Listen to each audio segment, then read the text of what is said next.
하나님께서는 성경을 통해서도 자기의 일을 우리에게 알려주시고 자신을 계시하고 계시지만 이 천년계를 통해서 하나님은 우리에게 하나님의 뜻을 선포하시고 계시고 뿐만 아니라 우리 인체의 모든 기능을 통해서도 하나님은 그분의 자신이 하시는 일을 드러내기를 원하십니다.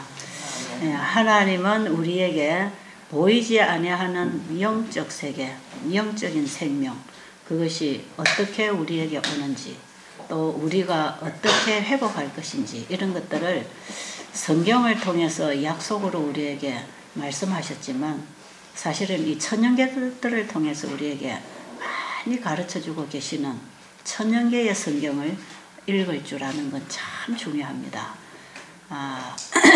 겨우 내내 말랐던 나무가지에서 다시 새순이 돋고 꽃봉오리가 피어나고 그렇잖아요.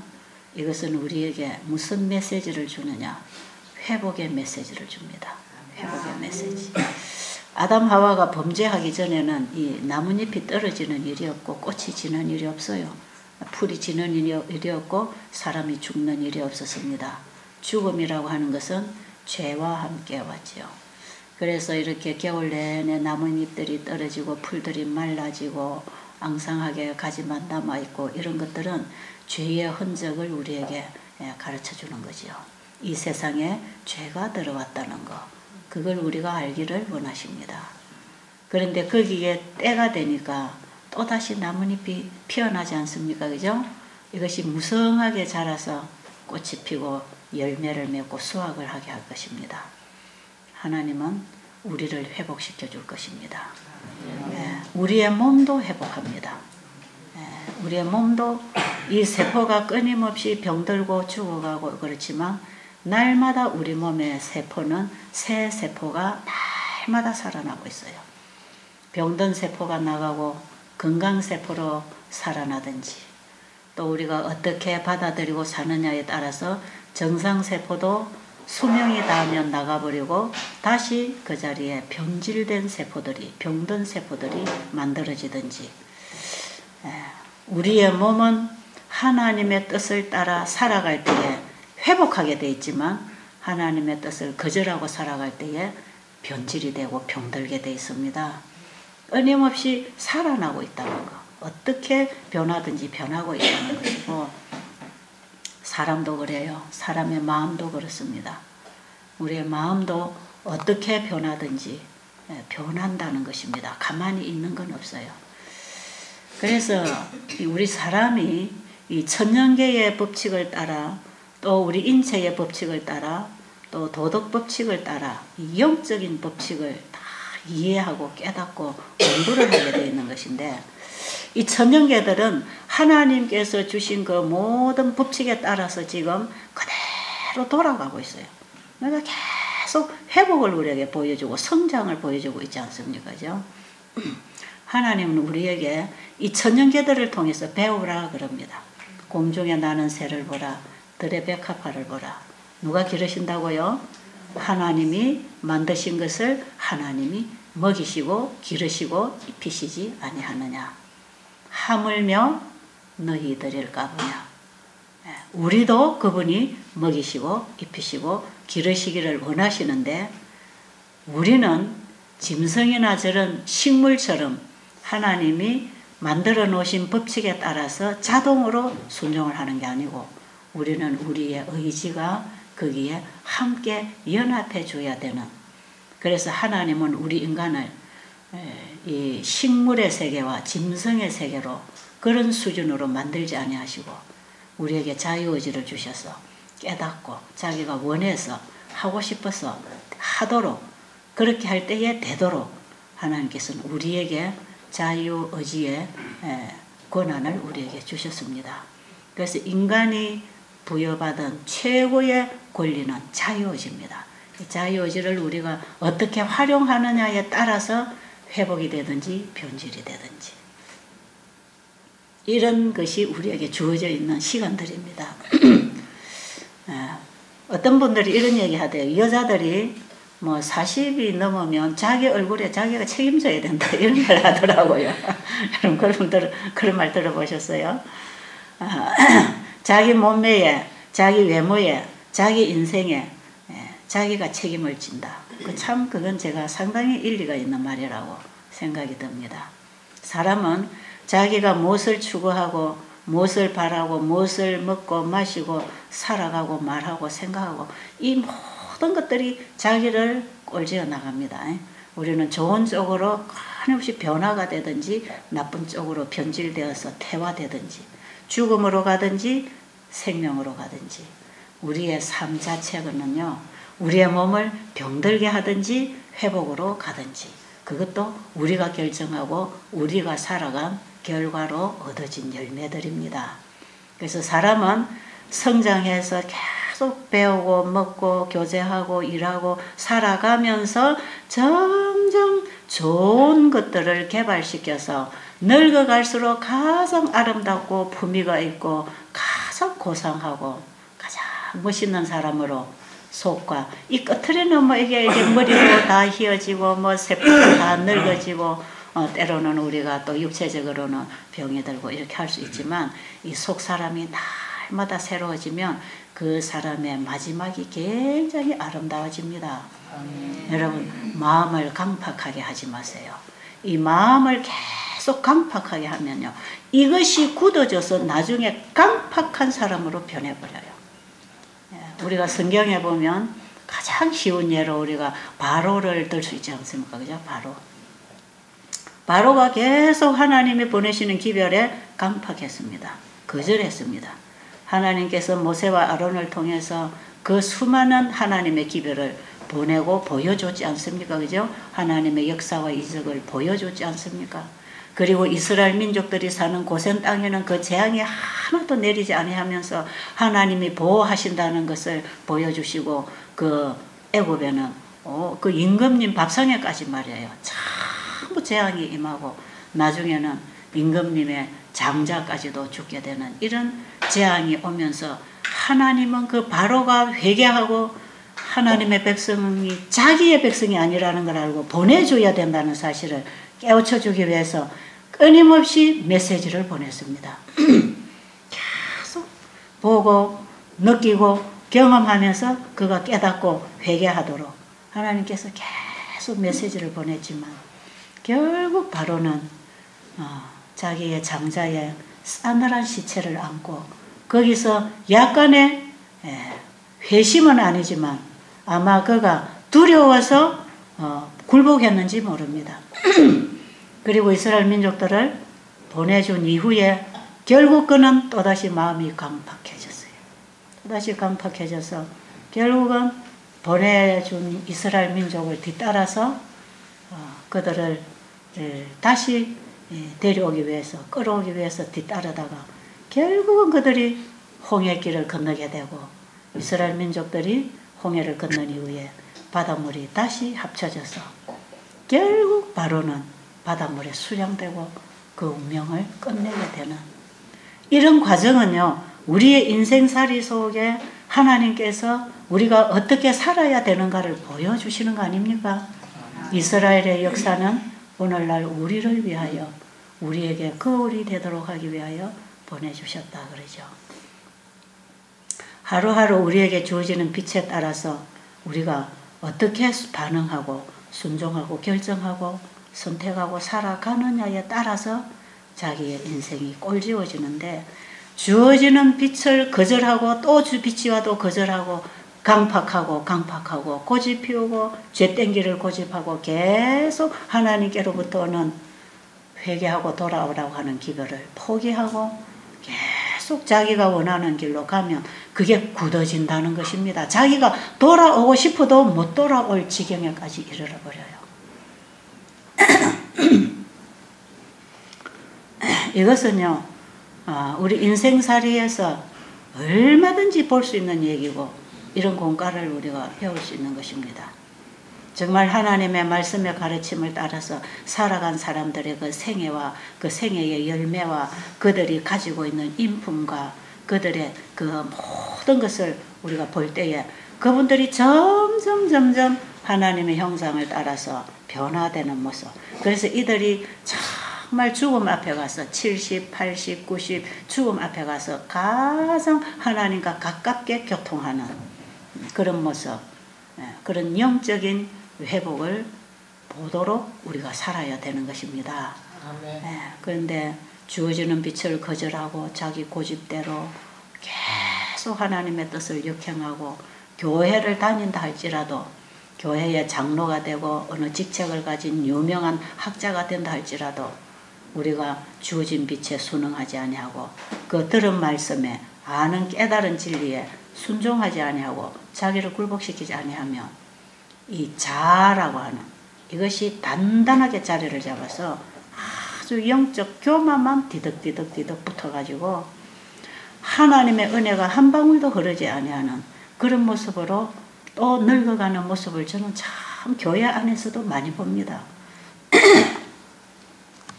제가 연세가 많아서 이제 돌아가시기 직전에 이 노인네들, 결국은 그 노인네들이 나중에 치매가 걸리잖아요. 치매가 걸리면 자기가 평상시에 가지고 있던 사상, 생각, 그것이 치매 걸렸을 때 전부 다 드러납니다. 그래서 이 사람이 치매 걸렸을 때 무슨 짓을 하는가 딱 보면 그 사람이 어떻게 생각하고 어떤 사상으로 살아왔는지 그게 전부 다 드러나요. 그래서 치매 걸리면 자꾸 싸우는 사람이 있어요. 치매가 걸리면 계속 욕하고 싸우고 욕하고 그리고 치매 걸리면 계속 훔쳐갔다는 사람이 있잖아요. 여러분 그런 분들 봤죠? 그런데 치매 걸리면요 참 착해지는 사람이 있어요. 굉장히 착하고 이쁜 사람들이 있습니다. 어떤 사람들은 치매가 걸리면 자꾸 준다 그러잖아요. 자꾸 준다고. 오면 뭐든지 집어주고 밥 먹고 가라 그러고 가져가라 그러고 평상시에 남을 주기를 좋아하고 봉사를 잘하고 이런 사람들은 늙어가면서도 이 자기의 어떤 의지력 이것을 활용을 하지 못할 때 자기에게 고정되어 있는 거 자기 모습이 나온다 이 말이에요. 저는 참 여러 가지 이 치매 환자들 저는 저희 할머니도 저희 어머니도 치매가 걸려서 나중에 돌아가신 모습들을 봤어요. 제 주변에는 치매로 고생하는 분들 많이 봐요. 어떤 사람 계속 욕하고 의심하고 그 방에만 들어가면 다 가져갔다 그러고 욕하고 막 고래고래 욕하고 전부 도둑으로 다 몰아버리는 이런 분들 제가 옆에서 한번 모시고 살아봤어요. 사람이 참 여러 가지로 이렇게 변합니다. 우리 사람은 잃어버린 하나님의 형상을 회복하는 목적에서 살고 있는 것입니다. 아십니까? 우리에게는 뭐가 회복돼야 되는가? 저 나무가지가 다시 잎을 내고 무성하게 자라서 열매를 맺어 나가는 것처럼 우리는 하나님이 원래 주신 것, 잃어버린 것, 죄로 인해서 잃어버린 것, 이거 다시 하나님께로 돌아오는 삶을 통하여 우리는 회복하게 되어 있습니다. 회복하게 되어 있어요. 우리 몸도 회복합니다. 몸이 회복해요. 몸이 자연 회복을 하게 되어 있기 때문에 지금 여러분 병이 낫고 있는 것이요. 여러분들 여기 오셔서 병이 낫고 있다. 아 지금 이런 부분이 좋아졌다. 나는 이런 부분이 좋아졌다. 아마 지금 여러분 입에 마이크 대고 한번 뺑 돌아서 여러분이 좋아진 거 한번 말해라 그러면 여기 한 가지라도 말할 사람이 있을 거다 이 말이에요. 어떤 사람은 10가지도 얘기할 수 있을 것이에요. 회복이 일어나고 있어요. 자연 회복이 일어난다. 이것은 우리 몸에 병든 몸이 회복하고 있다는 것은 우리 영혼의 회복을 약속한 것입니다. 신과 보이는 사물을 통해서 보이지 아니하는 사물을 이해하도록 하나님은 이 모든 보이는 것들을 통해서 우리에게 복음을 보내십니다. 복음을 보내신단 말이에요. 회복의 복음. 우리에게 구원을 약속하고 계시는 것입니다. 회복하시기 바랍니다. 회복하십시다. 회복. 우리의 몸만 회복하는 게 아니라 우리의 영혼이 회복하자 이 말이에요. 우리의 영혼이 살아서 다시 회복하려면 뭘 먹어야 된다 그랬죠? 하나님의 말씀을 먹어야 됩니다. 하나님 말씀을 먹어야 돼요. 하나님의 말씀을 먹고 살면 그것이 바로 우리 영혼이 회복되는 삶입니다. 말씀으로 사는 것이죠. 저는 이 노인네들이 돌아가시기 직전에 연세가 막 90이 된 이런 노인들이 걷지 못해서 휠체어를 타고 어떤 분들은 서지 못해서 누워 계시는 이런 분들을 제가 몇 분을 방문을 해봤어요. 그 자제분들은 우리 교단에서 훌륭하게 일하시고 계시는 이런 종들을 길러낸 어머니들이에요. 제가 두 분을 참 좋은 분을 제가 보게 됐는데 이 두 분을 제가 만나 뵀을 때에 정말 그들은요 이 관심이 하늘에 있고 예수님의 재림에 있고 그분들과 대화를 해보면 참 영적인 대화를 한다는 거. 그리고 이게 영적 분별력이 있고 영적 통찰력이 있다는 거. 영과 육이 분명히 구분되는 분별력을 가지고 있다는 거. 제가 그런 모습을 제가 본 적이 있어요. 제가 참 두 분의 모습을 제가 그런 부분을 봤는데 지금 이 두 분이 다 돌아가셨어요. 몇 년 전에 돌아가시고 또 얼마 전에 돌아가셨는데 저는 그분들을 보면서 참 늙어가면서 이 육신은 끊임없이 후퇴해서 움직일 수 없지만 이 영이 살아서 하늘과 교통을 하고 있는 그분들이 그 상태에서 잠들 때 예수님 재림 때 분명히 일어날 것입니다. 그죠? 분명히 일어나서 하나님과 교제할 영원한 삶을 그들이 살 거 아니겠어요? 영적인 것과 육적인 것은 엄청난 죽음과 생명의 차이입니다.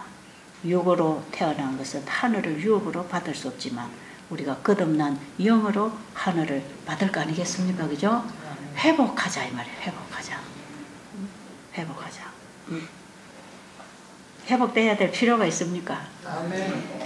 이 회복되는 사람들, 지금 회복되고 있는 과정에 있는 사람들, 아이가 태어나면 자라는 과정에 있고 성장기가 지나서 거기서부터 계속 성숙해지는 과정 이런 게 있지 않습니까? 그죠?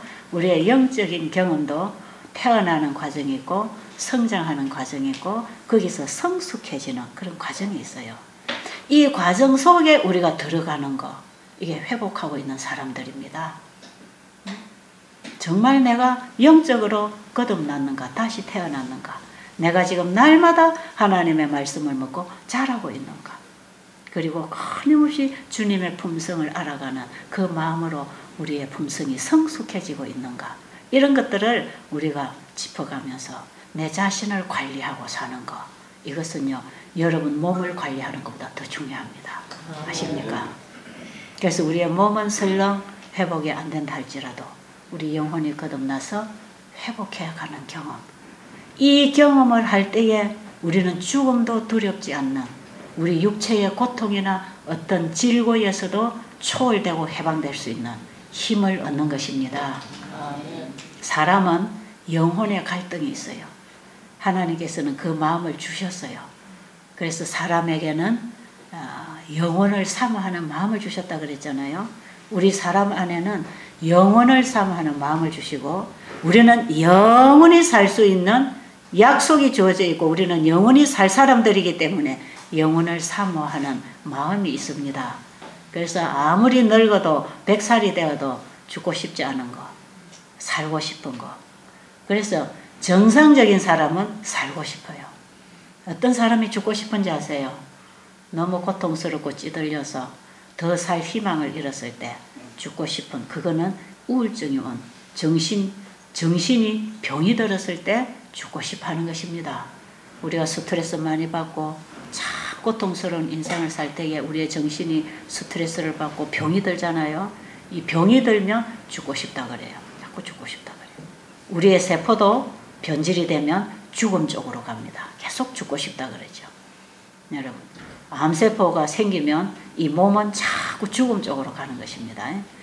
병이 든 사람, 이런 사람, 병든 세포 이게 죽음으로 가는 것이고 죽고 싶어지는 것이지 건강하고 살아있는 사람들은 사는 쪽으로 살아나고 살고 싶어요. 그래서 우리의 정상세포는 사는 쪽으로 끊임없이 일어납니다. 그리고 정신이 건강한 사람은 살고 싶어요. 그래서 영생을 추구합니다. 이런 분들에게 하나님이 영생을 보여주시는 거 아닙니까? 그죠? 이거 잡아라. 우리에게 영생을 보여주시면서 너희에게 영생이 보장되어 있다고 하는 거, 회복이 있다고 하는 거, 구원이 있다고 하는 것. 이것을 하나님 우리에게 알려주기를 원하십니다. 그래서 성경을 읽어보세요. 전부 회복. 내가 너를 회복시켜 주겠다. 내가 너를 다시 모아서 내가 너를 큰 무리로 내가 회복시켜 주겠다. 내가 너를 고쳐줄 것이고 내가 너를 치료해 줄 것이고 내가 너를 구원해 줄 것이고 너희의 잘못에 대하여 내가 너를 오래오래 품지 않을 것이고 너희들을 내가 다시 불러 안아서 회복시켜 주겠다. 하나님은 우리에게 회복시켜 주겠다고 하는 메시지를 수만 가지를 통하여 깨닫도록 보여주고 계시는 것입니다. 그래서 여러분들이 이 자연 속에서 배울 공과들이 참 많아요. 하나님은 사람을 에덴 동산에서 자연과 더불어 살도록 하실 때에 그 하나님이 창조하신 그 자연계를 통하여 하나님의 다양하시고 하나님의 그 아름다우시고 정말 하나님의 사랑스러운 그분의 품성과 그분의 능력을 우리가 보고 배울 수 있도록 이 천년계들과 함께 대화하고 교제하고 살아라고 하신 것이 에덴 동산입니다. 에덴 동산에 하나님이 아담 하와를 창조하시기 전에 사람이 태어나서 보고 만지고 느끼고 대화하면서 끊임없이 그들의 영과 혼과 몸이 회복하고 성장할 수 있는 모든 환경 조건을 다 만들어 놨어요. 그리고 아담 하와에게 그들과 교제하고 살도록 만들어 놨지요. 그래서 아담 하와가 서로 두 사람도 대화가 됐지만 하나님과 천사들과도 대화가 됐지만 풀 하나, 꽃잎 하나, 돌 하나, 날아다니는 먼지 하나까지도 대화를 할 수 있었다는 겁니다. 그 대화를 통해서 뭘 배우느냐? 하나님의 놀라운 사랑과 능력과 그분의 아름다우심과 거룩하심과 다양하심, 그걸 다 배울 수 있도록 하나님이 만들어 놓으신 모든 각양각색의 천년계 천체들, 하나님이 만드는 모든 만물과 함께 교제하고 대화하면서 그들이 가지고 있는 것들을 보고 느끼고 주고 받을 수 있는 이런 교제의 환경을 주시면서 누구를 알게 됐나? 창조주 하나님을 더 깊이 알도록 더 깊이 알아가면서 결국은 하나님의 형상으로 점점점 성숙해가는 그런 인생을 살아가도록 그 지경에까지 이르도록 하나님이 이 지구를 창조하셨어요. 여러분, 하나님이 이 지구를 창조하실 때에 어떤 상황에서 창조하셨는지 아십니까? 하나님이 이 지구를 창조하실 때 어떤 상황에서 왜 창조하셨는가? 창조 목적을 알면 나의 태어난 목적, 회복의 목적을 알게 되어 있습니다. 하나님이 이 지구를 창조하시고 아담 하와를 창조하신 목적, 그게 뭐냐? 하나님께서 이 지구를 만드시기 이전에 지금 우주를 다 만들어 놓으셨어요. 이 대우주 천체를 다 만들어 놨습니다. 여러분, 사람 사는 곳이 이 지구만 있을까요? 여러분 어떻게 생각하세요? 사람 사는 곳이 지구만 있을까요? 아마 감옥 안에서 태어난 아이가 감옥 안에 있는 사람들과 함께 교제하고 10년, 20년 거기서만 살았다면 자기가 사는 세상이 감옥 안이 전부인 줄 알 것이에요. 그러나 감옥 바깥에 자유를 누리고 있는 엄청나게 많은 사람들이 있지 않습니까? 그죠? 이 지구에만 태어나서 지금 지구에서만 살고 있는 이 사람들은 자기가 사는 곳이 이 지구만 있는 줄 알아요. 그런데 이 지구는 성경을 통해서 보면 죄인들만 갇혀있는 감옥입니다. 아십니까? 죄 지은 사람들이 모여 사는 곳이 이 지구입니다. 그래서 우리는 이 지구 바깥을 아직 가서 살 자유를 얻지 못해서 아직도 죄인들이 살고 있는 곳에 우리가 모여 있어요. 언제 이 자유를 주시는가? 예수님이 재림하심으로 이 죄의 모든 것을 다 깨어버리고 우리를 여기서부터 구원해서 대우주를 누릴 수 있는 자유를 회복해 주실 것입니다. 회복이라고 하는 것은요, 잃어버린 자유의지도 회복하고 우리가 보고 느낄 수 없었던 모든 것을 다 누릴 수 있는 자유가 그 안에 다 있어요. 자, 그러면 하나님께서 이 지구를 창조하시기 전에 하늘에 무슨 일이 있었는가? 하늘에 전쟁이 있었다 그럽니다. 루스벨이 타락을 하게 되고 전쟁을 일으키게 되고, 루스벨이 하나님이 주신 권위와 권력과 부와 아름다움과 누릴 수 있는 모든 것들을 하나님이 피조물들에게 봉사하라고 주신 그것을 자기 거라고 자만하면서 교만하게 하나님을 대항하고 일어나면서부터 전쟁이 시작됐습니다. 하늘에 피조물과 창조주 사이에 전쟁이 일어나면 누가 이기겠습니까? 결국은 하나님이 이길 전쟁을 마귀가 시도했지요.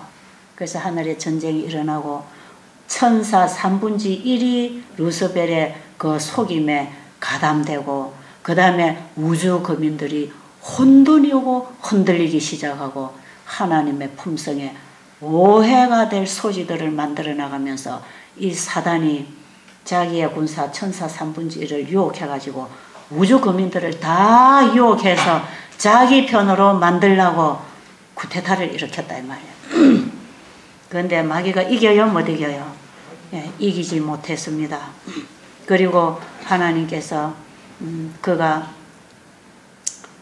우주에 활동을 하지 못하도록 마귀가 어떠한 속임으로 거짓을 말하면서 하나님의 품성을 오해시키고 하늘 정부의 법을 무너뜨리려고 노력하고 있는 그런 상황에서 하나님께서는 그 오해되고 잘못 전달되고 있는 그 하나님이 어떤 분인가를 우주 거민들과 천사들 앞에 보여주시기 위해서 창조했습니다. 이 지구를요.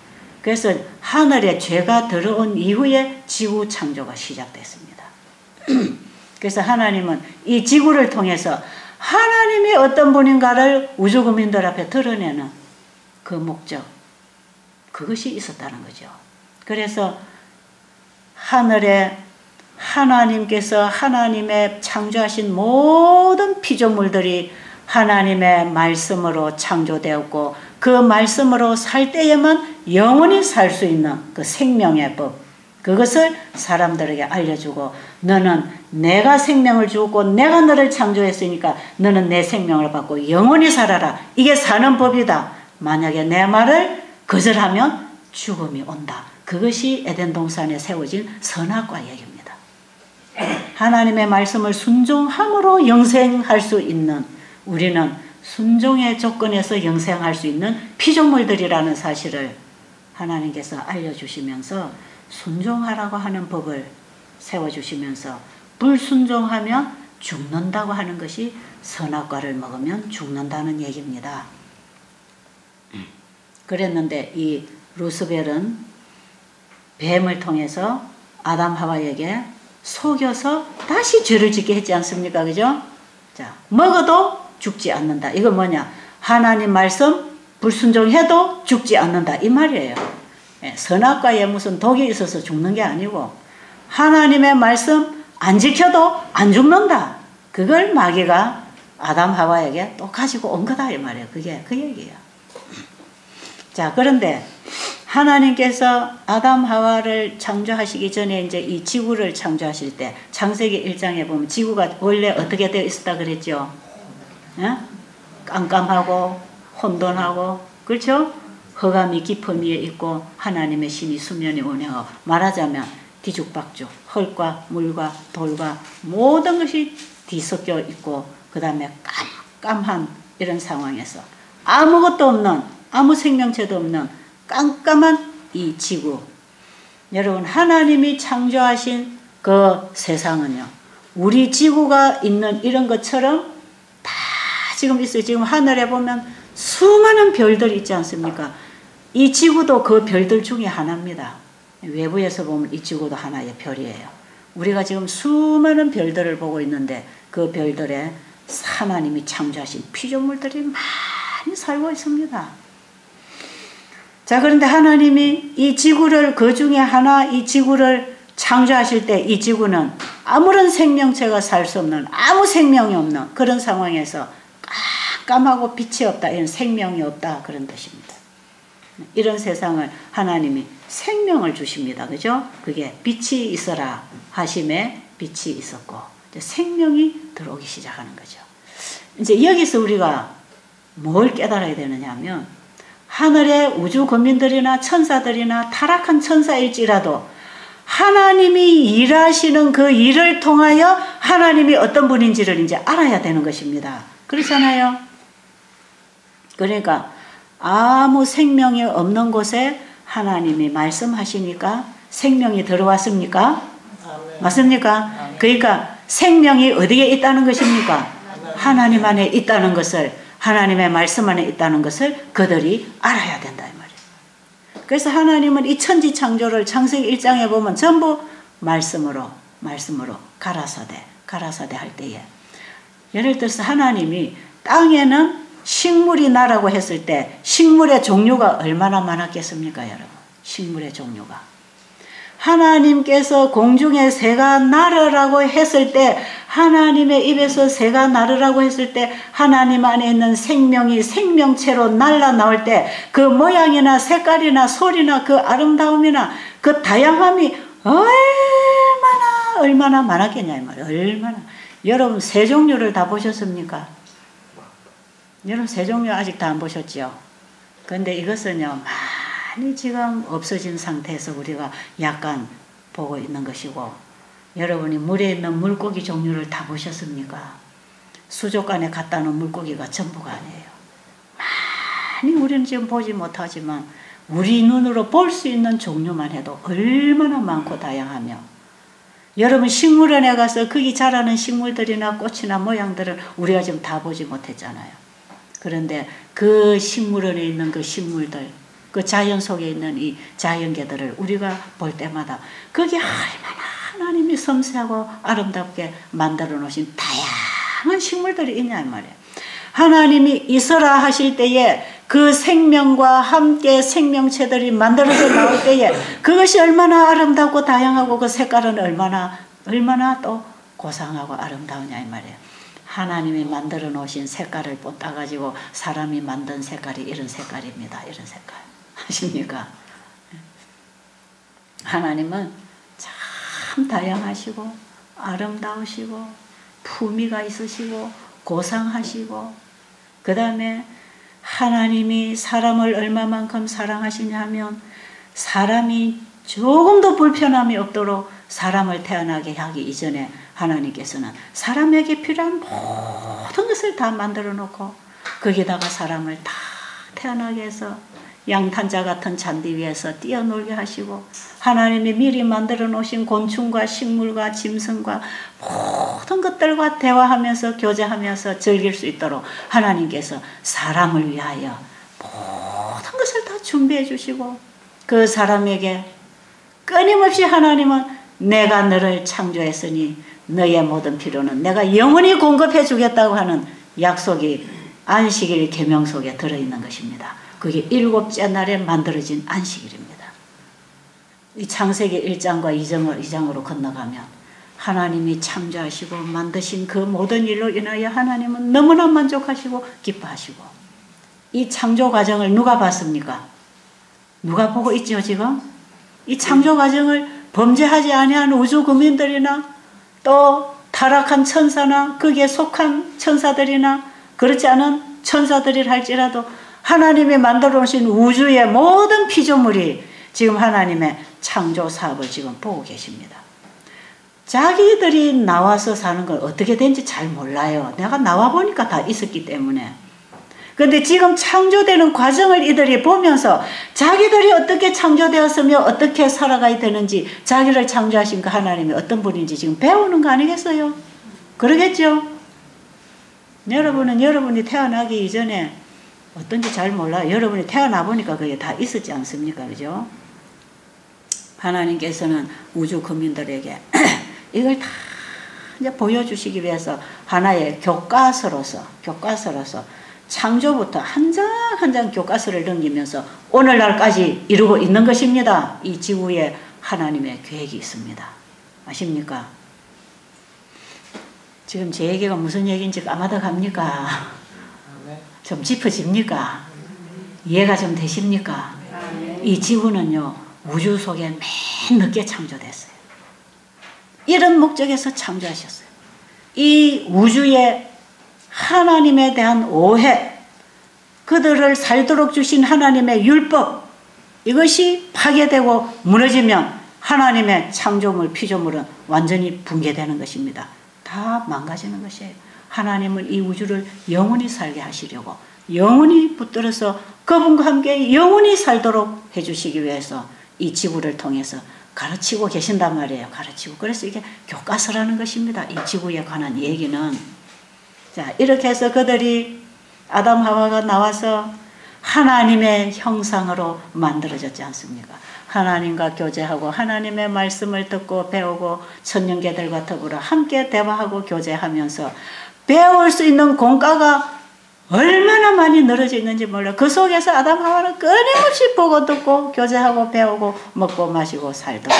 그렇게 해서 이들이 하나님께 배우고 하나님께 배운 것을 자기 자손에게 가르치고 자기 자손은 자손에게 가르치고, 죄가 들어오지 않았더라면, 그리고 부모에게 배우지 못한 것 천년계를 통해서 배우고, 끊임없이 아담 하와가 자손을 낳으면서 이 지구라고 하는 하나의 큰 학교는 하나님께 배우는 학생들로서 그들이 하나님께로부터 배워서 변화될 때에 어떤 모습으로 그들이 성장하고 성숙해지는가를 보여주시기 위해서 이 지구에 하나님이 창조사업을 펼치신 것입니다.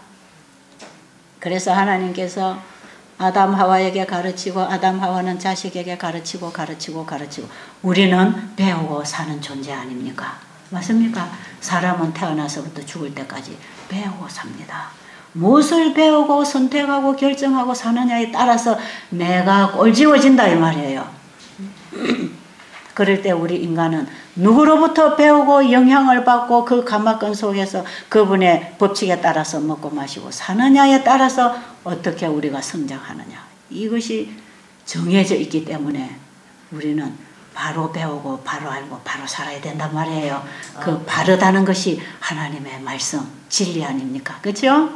자, 그래서 하나님은 아담 하와를 그런 목적에서 창조하시고, 그래서 이 지구를 우주 국민들 앞에 어떻게 보여주기를 원하셨냐 하면, 하나님께 창조된 피조물이 하나님의 말씀을 따라 순종하고 하나님께 배우고 살 때에 그들이 얼마나 성숙하고 거룩하고 아름답게 변화가 될 것인지, 하나님과 같은 품성과 하나님과 같은 모양으로 그들이 완전히 성숙되는, 그걸 하나님이 창조하신 자녀를 하나님이 원하시는 뜻대로 길러나갔을 때에 그들이 얼마나 고상하고 아름답고 영생할 수 있는 사람으로 회복되는지, 그것을 보여주시기 위해서 하나님께서 이 지구에 창조사업을 하셨어요. 그래서 만약에 이 지구의 아담과 후손들이 범죄하지 아니하고 그 하나님의 뜻을 따라서 계속 이렇게 성장하고 살았더라면 이들을 완전하게 이들을 회복시켜가지고 성장시켜서 성숙시켜서 어떤 자리에 앉히려 했냐면, 타락한 천사, 그에게 합류돼서 이미 죄가 들어온 그 천사 3분의 1, 그들을 쫓아내고 이들을 그 자리에 회복시켜서 천사 수준으로 올려주려고 했다 이 말이야. 그 공과를 다 배워서 통과해서 우주 국민들에게 가르칠 걸 다 가르쳐서 이들을 천사 수준으로 옮겨서 그 자리에다 앉혀주려고 하나님이 계획을 하셨어요. 그런데 그만 아담 하와가 한 명의 자녀도 낳기 전에 죄가 들어왔지 않습니까? 그죠? 사단이 뱀을 통해서 하와를 유혹시키고 하와를 통해서 아담이 유혹당하고, 이렇게 해서 그만 우리 조상들은 죄인이 돼버렸습니다. 그래서 우리는 뭘로 태어났죠? 본질상 유전적인 죄를 가지고 태어난 사람. 아담이 지은 죄에 우리가 동참하지 않아도 아담이 지은 죄와 동일한 죄의 결과를 우리가 가지고 태어났기 때문에 우리는 영원히 살 수가 없고, 먹으면 죽으리라고 하는 죽음을 선고받고 태어난 사람들인데, 아담 하와가 범죄한 이후에 즉각적으로 하나님이 그들을 처벌하지 아니하셨어. 자, 마귀는 아담 하와에게 유혹하고 그들을 처벌하시는 하나님을 우주 국민들에게 사탄은 보여주기를 원했지만, 하나님은 범죄한 아담 하와를 즉각적으로 처벌하지 아니하시고 그들에게 다시 회복할 수 있는 기회를 주셨습니다. 그리고 그들의 죄값을 누가 책임지십니까? 창조주 그분이 책임지고 죽으시겠다 이 말이에요. 이 엄청난 사랑이 하나님의 품성이 우주 거민들 앞에 드러나는 것입니다. 그래서 창세 전부터 죽임을 당하신 어린 양은요, 창조 사업을 하시기 이전부터 만약에 이 지구에 또 죄의 유혹을 받아서 이 인간이 죄를 짓고 죽게 되면 창조주 그분이 대신 죽어주려고 계획하시고 창조 사업을 하신 그 하나님의 품성이 있었다는 거 아닙니까? 하나님은 절대로 자기가 만드신 자녀들을, 피조물들을 그분은 풀 한 포기도 말라져 꺾어져서 죽는 걸 그분은 보기를 원치 아니하십니다. 우리 인간이 죽는 거 하나님이 원치 아니하십니다. 악인이 죄를 짓고 죽는 거 원치 아니하십니다. 그분은 죄인이 회개하고 돌아와서 회복하고 살기를 원하십니다. 이것을 하나님은 지금 이 천년계를 통해서 자꾸 가르쳐주고 계시지요. 그래서 아담 하와가 범죄하고 죽어야 될 그 자리에 양이, 속죄의 양, 바로 예수님이 죽어야 되는 상징으로서 양이 대신 죽었다 이 말이에요. 그 양이 대신 죽어서 양이 입고 있던 옷을 아담 하와가 입고 다시 생육하고 번성하고 땅에 충만하라고 하는 그 아담 하와에게 원래 주셨던 그 축복의 허락들을 다 그대로 유예시켜 줬습니다. 전부 다. 그들이 죄를 지어서 영생은 할 수 없지만 죄 문제를 해결하고 다시 영생을 회복할 수 있는 길을 준비해 놓고 그 후손들을 다시 낳아서 생육 번성해서 이 지구에 사람을 채우도록, 그러면서 그들이 하나님께로 다시 돌아오는 그런 길을 통해서 아담과 그 후손들을 구원해 주시려고 하나님이 그들에게 생명의 유예의 기회를 주시고 생육 번성의 기회를 주시고 살아갈 수 있는 기회를 주셨는데, 이것이 은혜의 기회라는 것입니다. 죽을 수밖에 없는 사람을 다시 살려놓고 살게 하시는 그분. 그래서 우리는 하나님이 베풀어 주신 은혜의 기회에 우리가 태어났어요. 아십니까? 이 지구에 태어난 사람들은 그 하나님이 베푸신 은혜, 하나님의 아들이 죽임을 당하시고 우리에게 죽음을 선고하지 아니하시고 다시 살 수 있는 기회를 우리에게 베풀어 주셔서 한 사람도 빠짐없이 하나님의 뜻을 깨닫고 하나님이 우리에게 주신 기회를 듣고 그분의 가르침을 받고 우리가 다시 살아날 수 있도록 하나님은 우리에게 그 복음을 주고 계신다 이 말이죠. 그래서 이 일을 아담을 통해서 자손에게 전하게 하시고 자손은 자손에게 자꾸 전파하고 이걸 가르치라 그랬어요. 지금 우리가 사는 것은 이런 죄 때문에 이렇게 살고 있는 것인데 우리의 죄를 대신해서 예수 그리스도가 죽으셨다. 그것이 양을 잡아서 제사 드리는 제도를 통해서 구약시대에 배워온 것입니다. 그래서 아담을 통해서 자손에게, 자손을 통해서 자손에게 이 복음을 전하면서 아담의 후손들이 이 복음을 받고 회복의 소망을 가지고 살다가 구원을 받게 되어 있는 것인데, 마귀는 아담의 후손들에게 또다시 끊임없이 유혹하고 지금 이 세상에 마귀가 쫓겨 내려와서 하나님이 구원해 놓은 백성들을 유혹해서 죄악으로 지금 끌어가기 위해서 온갖 짓을 지금 다 하고 있는 거죠.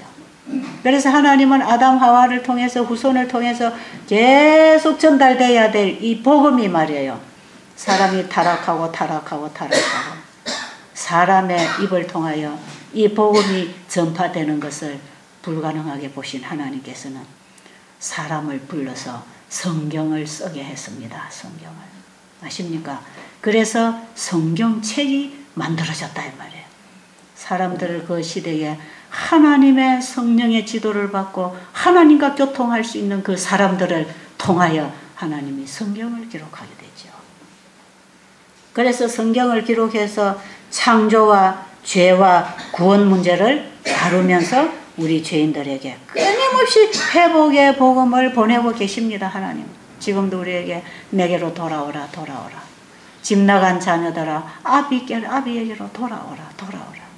돌아오라는 메시지 아닙니까? 내가 너를 고쳐주겠다. 내가 너를 회복시켜주고 구원해주겠다고, 싸매주겠다고 돌아오라고 하는 복음 아닙니까? 온 성경이 그런 복음이에요. 자, 하나님께서 우리에게 이런 엄청난 사랑을 베푸십니다.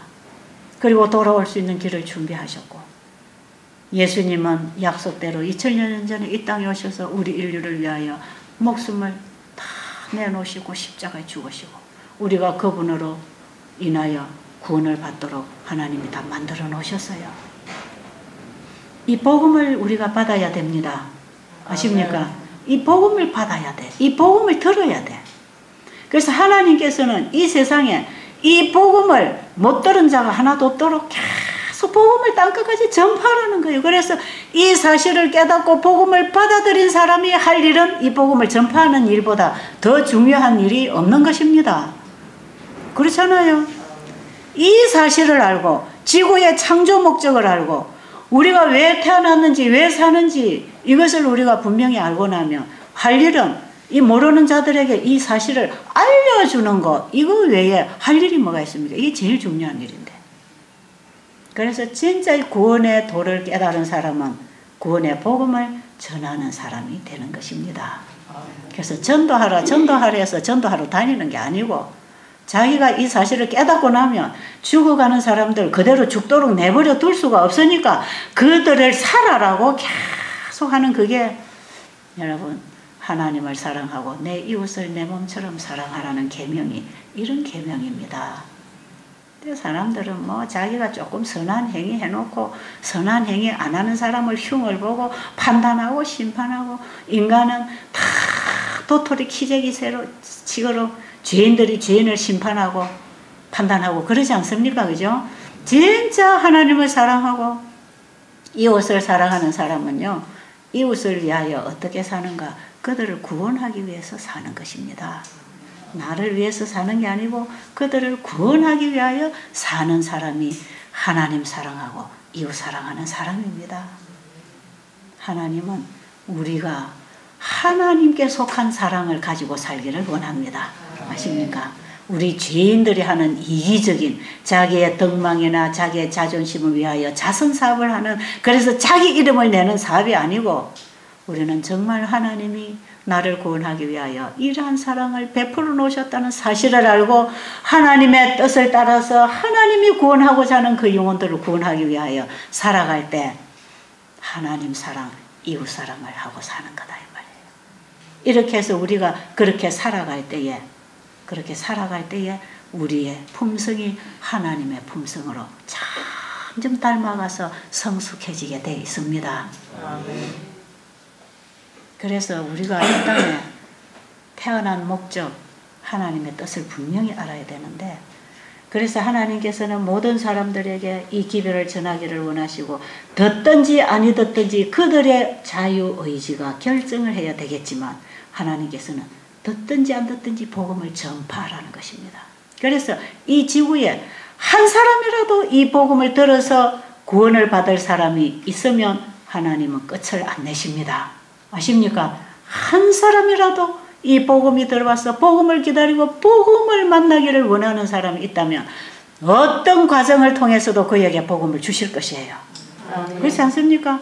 이방인 고넬료에게 베드로를 보내신 그 하나님은 준비되어서 갈망하는 영혼에게 복음을 만나게 하실 거 아닙니까?